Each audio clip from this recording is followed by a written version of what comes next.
Il s'appelle Charles François, il est du quartier de Bellecroix à Metz et il est champion d'Europe de boxe thaï. Un titre qui lui a permis d'être invité pour la seconde année consécutive à l'anniversaire de la reine de Thaïlande et au combat organisé pour l'événement et donc de pouvoir s'affronter avec les champions de cette discipline. Arnaud Romera. Il faut se méfier de l'eau qui dort. À Bangkok, comme partout ailleurs où il se produit, Charles François avance sans faire de bruit. Calme, posé, presque effacé, ce boxeur de 23 ans est un adepte de la zen attitude. Avare de ses mots, Carlito s'exprime avec ses poings, ses pieds, ses coudes ou ses genoux. La boxe thaï, c'est ce qui lui a permis de se révéler, de sortir la tête haute d'un quartier sensible de Metz. Premier coup de poing à 14 ans, premier affrontement à 16 ans, à l'étranger car interdit en France.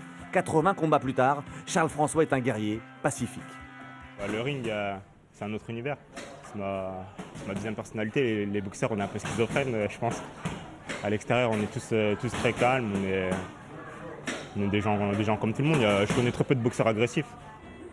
Nul n'est prophète en son pays. Peu connu en France, reconnu à l'étranger, Charles François est invité pour la deuxième fois de suite à l'anniversaire de la reine de Thaïlande.